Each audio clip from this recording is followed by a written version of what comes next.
पिछले एपिसोड में आपने देखा कि पोकेमॉन कैचिंग टूर्नामेंट कंटिन्यू होता है, जहां पर ऐश अभी भी फिशिंग कर रहा था, बट लास्ट में वो हार मान जाता है। वो अपने फिशिंग रॉड को बाहर निकालने की कोशिश करता है, बट वो काफी ज्यादा भारी लग रही थी। एंड इसके बाद उसको पता चलता है कि उसके फिशिंग रॉड में एक शाइनी पोकेमॉन फंस चुका है, जिसको ऐश अपने सेप्टल का यूज करके कैच कर लेता है। क्वेस्ट को खत्म होने में सिर्फ और सिर्फ 15 मिनट बाकी थे और ऐश को अभी भी एक पोकेमॉन कैच करना था। आगे जाकर ऐश को एक रेयर पोकेमॉन शॉकवॉर्डॉन देखने को मिलता है, जिसको डिफीट करने में पॉल और उसका इलेक्ट्रीवायर भी हेल्प करते हैं, पर ऐश और पॉल दोनों एक साथ पोकेबॉल फेंक देते हैं। अब आगे मूवमेंट बहुत ही ज्यादा इंटेंस था। दोनों में से एक पोकेबॉल के अंदर शॉकवॉर्डॉन कैच हो जाता है। टूर्नामेंट का टाइम भी खत्म हो जाता है, यानी कि क्वेस्ट एंड हो चुका था। ये मूवमेंट बहुत ही ज्यादा इंटेंस होता है। पॉल और ऐश दोनों एक दूसरे की तरफ देखते हैं। किसी को भी नहीं पता होता है कि आखिर किसने शॉकवॉर्डॉन को कैच किया है। ये गेम चेंजिंग मूवमेंट हो सकता था। बाहर मिस्टी, ब्रॉक और सेरेना भी काफी ज्यादा टेंस होते हैं। अंदर ऐश और पॉल आर्ग्यू करना स्टार्ट कर देते हैं कि आखिर शॉकवॉर्डॉन को किसने कैच किया था।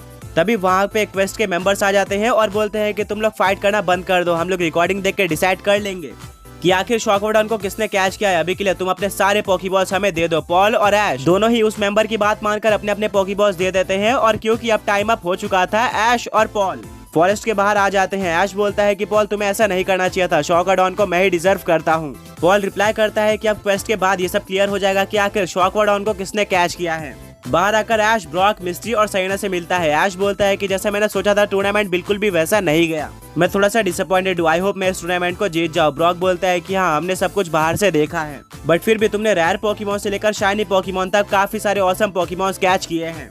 हाँ, ये देखना जरूर इंटरेस्टिंग होगा कि शॉकवॉर्डॉन किसके पास जाता है। बट ऐश बहुत ज्यादा सैड लग रहा था। वो टूर्नामेंट के अंदर और भी ज्यादा अच्छा कर सकता था, बट सेप्टेल ने भी अपना बेस्ट दिया था पोकेमॉन को सेंस करने में और उनको डिफीट करने में। ब्रॉक बोलता है कि आज अगर तुम हार भी जाते हो तो तुम्हें एक और अटेम्प्ट करने का मौका मिलेगा।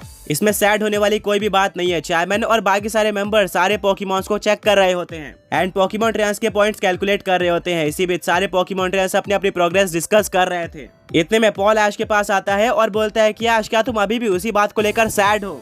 वेल, मैं तुम्हें काफी बार समझा चुका हूँ कि ये सारी चीजें टूर्नामेंट के अंदर फेयर है और इस टूर्नामेंट को मैं ही जीतने वाला हूँ। थर्ड सिंबल में आ रहा हूँ। ये सारी बातें चली रही होती है कि वहाँ पर चेयरमैन आ जाता है और बोलता है कि हमने सारे पोकेमॉन ट्रेनर्स के पोकेमॉन देख लिए हैं। सभी ने ही बहुत ज्यादा अच्छा काम किया है और काफी सारे रेयर पोकेमॉन्स को कैच किया है। सबके पॉइंट्स काफी ऑसम है एंड ये टूर्नामेंट बहुत ज्यादा क्लोज होने वाला है। कुछ पोकेमॉन ट्रेनर्स के बीच का पॉइंट डिफरेंस तो इवन 5 पॉइंट्स का है। बट इससे पहले कि मैं रिजल्ट अनाउंस करूँ, मैं डिस्क्वालीफाइड पोकेमॉन ट्रेनर्स के बारे में बताना चाहूंगा। 25 पोकेमॉन ट्रेनर्स ऐसे हैं जिनका पोकेमॉन टूर्नामेंट के बीच में ही हार जाता है, जिसके चलते वो डिस्क्वालीफाइड हो जाते हैं। यानी कि रियल कंपटीशन बाकी के बचे हुए 125 पोकेमॉन ट्रेनर्स में से है, जिनमें से कुछ पोकेमॉन ट्रेनर्स ने 4 पोकेमॉन्स कैच किए हैं। ये पोकेमॉन ट्रेनर्स डिस्क्वालीफाइड तो नहीं होंगे, बट इनके जीतने के चांसेस कम हो जाते हैं। तो अब हम टॉप 3 पोकेमॉन ट्रेनर्स को अनाउंस करने जा रहे हैं। नंबर 3 पर आता है एलेक्स। एलेक्स ने पूरे टूर्नामेंट के अंदर 5 पोकेमॉन्स कैच किए हैं। पांचों पोकेमॉन सुपर रेयर हैं। सबसे पहले आता है फायर और रॉक टाइप पोकेमॉन पायरोक्विल। ये एक नॉन लेजेंडरी पोकेमॉन है, जिससे एलेक्स को 10 पॉइंट्स मिले हैं। सेकंड है एक्वारिक्स, जो कि एक वाटर और ड्रैगन टाइप पोकेमॉन है। ये एक सूडो लेजेंडरी पोकेमॉन है, जिससे एलेक्स को 50 पॉइंट्स मिल जाते हैं। फिर आता है फ्लोराफिन, जिसकी टाइपिंग ग्रास और फेरी टाइप है। ये टूर्नामेंट के one of the rarest Pokemon में से एक है, क्योंकि एक मिथिकल पोकेमॉन है। इससे एलेक्स को 500 पॉइंट्स मिल जाते हैं।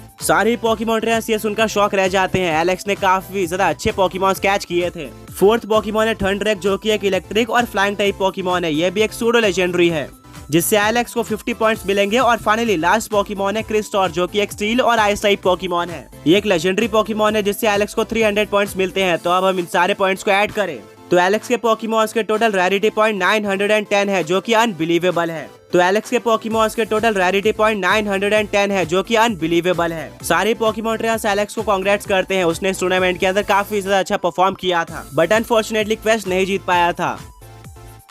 आगे बढ़ने से पहले पिछले पोके क्विज के विनर्स ये रहे। एंड आज का क्वेश्चन ये है कि पोकेमॉन एनिमे के अंदर ऐश का ऐसा कौन सा पोकेमॉन है जो कि डायनामैक्स और जायगंटामैक्स दोनों हुआ था। चेयरमैन बोलता है कि वेल, सेकंड नंबर पे रॉबर्ट आता है, जिसने टूर्नामेंट के अंदर विलियम की हेल्प ली थी।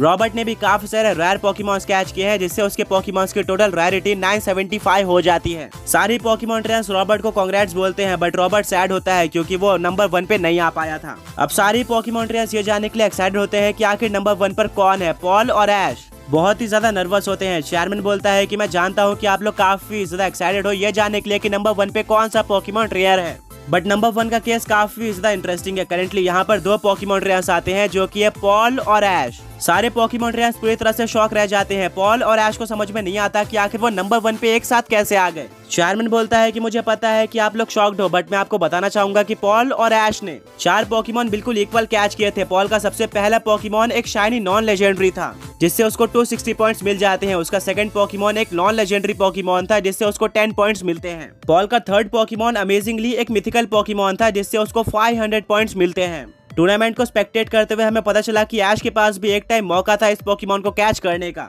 बात करें अब पॉल के फोर्थ पोकेमॉन की, तो वो एक लेजेंडरी था जिससे पॉल को 300 पॉइंट्स मिल जाते हैं। सिर्फ इन 4 पोकेमॉन्स के दम पर भी पॉल नंबर 1 पर आ जाता है क्योंकि इनके टोटल पॉइंट्स 1070 है।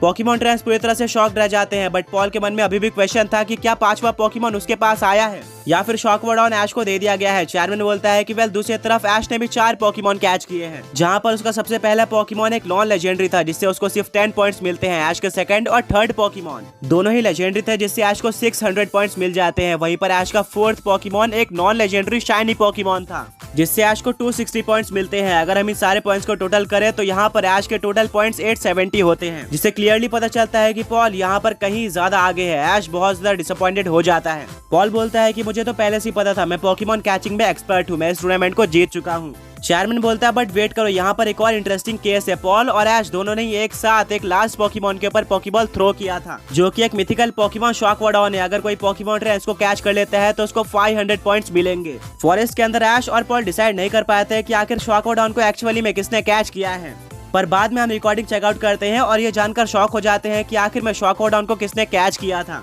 ब्रॉक बोलता है कि अब इस टूर्नामेंट का विनर इस चीज पे डिपेंड करता है कि शॉकवॉर्ड को कौन कैच कर पाया था। जिस भी पोकेमॉन ट्रेनर को ये 500 पॉइंट्स मिल जाते हैं वो डेफिनेटली इस टूर्नामेंट का विनर बन जाएगा। अब स्क्रीन पर चार्मन वो क्लिप दिखाता है जहां पर पॉल और ऐश दोनों ने शॉकवॉर्ड के ऊपर फॉरेस्ट बॉल का यूज किया था। सबसे पहले पॉल पोकेबॉल को थ्रो करता है एंड इसके बाद ऐश की पोकेबॉल आती है। हाँ, इसीलिए फर्स्ट एडवांटेज पॉल के पास जाता है। सबसे पहले पॉल का पोकेबॉल शॉकवॉर्ड के ऊपर लगता है, बट इस पॉइंट पर शॉकवॉर्ड पूरी तरह से तैयार था। वो प्रोटेक्ट अटैक का यूज करता है जिससे उसके सामने एक लेयर बन जाती है। पॉल की पोकेबॉल उसी लेयर के ऊपर जाकर टकरा जाती है और नीचे गिर जाती है। इसके बाद ऐश की पोकेबॉल आती है जिसके ऊपर शॉकवॉर्ड का फोकस नहीं होता है एंड ये पोकेबॉल शॉकवॉर्ड के ऊपर लग जाती है जिससे शॉकवॉर्ड इसमें कैच हो जाता है। यानी कि असलियत में शॉकवॉर्ड को पॉल ने नहीं बल्कि ऐश ने कैच किया था। ऐश बहुत ज्यादा खुश हो जाता है, वो इस टूर्नामेंट का रियल विनर था। मिस्टी बोलती है कि ऐश बहुत ज्यादा लकी है क्योंकि पॉल ने पहले पोकेबॉल फेंका था। अगर शॉकवॉर्ड ने टाइम पर प्रोटेक्ट का यूज नहीं किया होता तो पॉल ही उसको कैच कर लेता और विनर बन जाता।